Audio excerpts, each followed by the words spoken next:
Assalamualaikum warahmatullahi wabarakatuh. Bertemu lagi dengan saya Setia Rani pada mata pelajaran Geografi kelas 11. Materi Geografi kelas 11 saat ini akan membahas tentang persebaran flora dan fauna di Indonesia dan dunia. A. Karakteristik bioma di dunia. Biosfer adalah lapisan yang terdiri dari tanah, air, dan udara, tempat berlangsungnya kehidupan.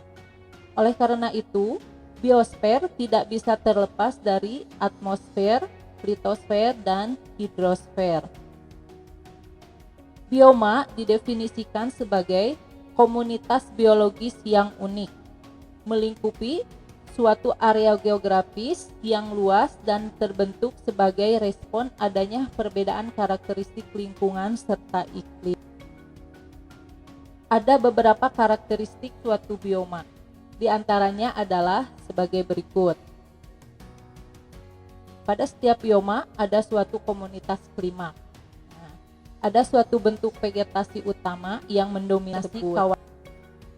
Komunitas ini stabil sepanjang masa, kecuali ada kejadian tiba-tiba yang mengganggu kestabilan komunitas.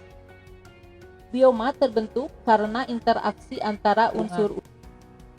Setiap bioma dicirikan oleh bentuk kehidupan tumbuhan dan hewan yang berbeda.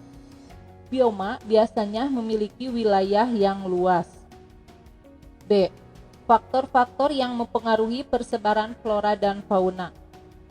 Ada beberapa faktor yang mempengaruhi sebaran flora dan fauna. Faktor-faktor itu antara lain sebagai berikut. Iklim. Iklim adalah kondisi cuaca pada waktu yang lama dan meliputi daerah yang luas. Lalu ada suhu. Suhu adalah suatu ukuran derajat panas atau dingin. Suhu udara di permukaan bumi bersifat relatif, bergantung pada faktor-faktor yang mempengaruhinya, seperti lamanya penyinaran matahari. Ada kelembaban udara. Kelembaban adalah kandungan total uap air di udara. Kelembapan memiliki pengaruh besar pada tingkat transpirasi pada tumbuhan. Kelembaban juga berpengaruh mengendalikan distribusi geografis tumbuh. Angin. Angin adalah udara yang bergerak. Angin atau gerakan udara mempunyai peranan penting dalam distribusi organisme karena angin berinteraksi dengan faktor fisik lainnya. Curah hujan. Curah hujan merupakan hasil dari tarikan gravitasi pada uap air di atmosfer. Jumlah curah hujan tahunan sangat mempengaruhi vegetasi serta populasi hewan di daerah tertentu. Cahaya matahari. Jumlah cahaya atau durasi dan intensitas cahaya di suatu wilayah menentukan jenis tumbuhan dan sebaran tumbuhan itu. Fisiografi. Berkaitan dengan topografi atau bentuk permukaan tanah seperti ketinggian, kemiringan, drainase, dan tingkat erosi. Lalu ada edafik. Faktor edafik adalah faktor yang berkaitan dengan struktur dan komposisi tanah yang ditemukan di daerah tertentu. Biotik. Faktor terbesar yang mempengaruhi pertumbuhan dan sebaran tumbuhan atau hewan adalah faktor biotik. Yang C. Persebaran flora dan fauna di dunia. Pola persebaran flora di dunia dapat dipahami melalui bioma. Bioma biasanya diklasifikasikan berdasarkan vegetasi yang dominan dalam suatu wilayah regional yang luas. Ada tundra alpin dan arktik. Zona vegetatif ini ditemukan di ketinggian dan garis lintang tertinggi. Semuanya tanpa pepohonan. Komunitas ini terdiri dari lumut, rumput, dan semak-semak rendah. Ada taiga. Terdiri dari beberapa jenis pohon konifer atau berdaun jarum dan pinus. Dicirikan dengan musim dingin yang sangat panjang dan musim panas yang singkat. Hutan gugur beriklim sedang. Ditemukan di wilayah pesisir yang memiliki iklim sejuk dan curah hujan sedang, seperti di Eropa Barat, Cina Timur Laut, Korea Selatan, Jepang, Chili Selatan, dan Selandia.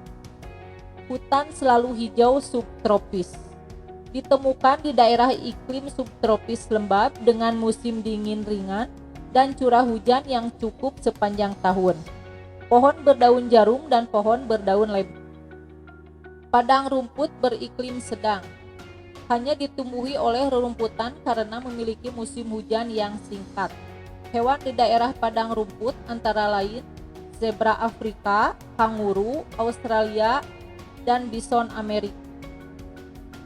Gurun dan semi-gurun. Hamparan padang pasir yang ditandai dengan rata-rata jumlah curah hujan tahunan yang jauh lebih kecil daripada tingkat penguapan massa air ke atmosfer. Hutan gugur tropis. Hutan ini ditemukan di 15 derajat sampai 20 derajat lintang utara atau selatan atau di pinggiran bioma hutan hujan tropis. Lebih dari 2/3 pohon di hutan gugur tropis merupakan pohon yang menggugurkan daun. Padang rumput di daerah tropis disebut tropical grassland atau padang rumput tropis atau sabana. Sabana memiliki jenis tumbuhan yang tahan terhadap kelembaban rendah. Hutan hujan tropis terdapat di daerah dengan suhu relatif stabil sepanjang tahun dan curah hujan melimpah. Hutan hujan tropis antara lain terdapat di Indonesia, Australia bagian utara, Papua bagian timur, Afrika Tengah, dan Amerika. Wallace memberikan tata nama yang mengidentifikasi 6 zona yang masih berlaku sampai sekarang ini. Zona biogeografi ini didasari pola persebaran makhluk hidup yang berada di darat. Pertama, zona Nearktik. Zona Nearktik membentang dari Arktik di utara Kanada ke dataran tinggi Meksiko Tengah, termasuk Greenland. Di zona ini terdapat relatif sedikit keluarga mamalia. Ada zona neotropik. Zona neotropik terbentang dari Meksiko Tengah hingga Amerika Selatan. Di zona neotropik terdapat banyak keluarga mamalia dan banyak diantaranya merupakan fauna endemik. Sebagian besar keanekaragaman spesies terkonsentrasi di hutan hujan Amazon, sabana atau hutan semak tropis. Zona Australis. Zona Australis meliputi Australia dan Papua Nugini, serta beberapa kepulauan di Indonesia Timur seperti Kepulauan Maluku, Lombok, dan Nusa Tenggara, dan beberapa kepulauan di daerah Pasifik. Zona Oriental. Zona Oriental membentang dari Asia Selatan, Asia Tenggara, hingga bagian selatan Asia Timur. Zona ini terdiri dari anak benua India, Asia Tenggara, dan bagian dari Kepulauan Nusantara, Malay Archipelago, yang berada di utara dan barat garis. Zona Paleartik. Zona Paleartik merupakan daerah fauna terbesar. Zona ini mencakup Eropa, Rusia, Asia Tengah, Tiongkok Utara, hingga Maroko di Afrika. Ada 2 keluarga mamalia endemik di zona ini, yakni tikus mondok buta, Spalaciadae, dan tikus selepir. Zona Ethiopia. Zona Ethiopia mencakup Madagaskar dan Sub-Sahara Afrika. Sahara dan Timur Tengah membentuk zona transisi antara daerah Ethiopia dan Paleartik Selatan. Zona Ethiopia memiliki variasi vertebrata terbanyak dibandingkan yang lain. Nah, anak-anakku sekalian, materi saat ini Ibu cukupkan sekian. Atas perhatiannya, Ibu ucapkan terima kasih. Billahi taufiq wal hidayah. Wassalamualaikum warahmatullahi wabarakatuh.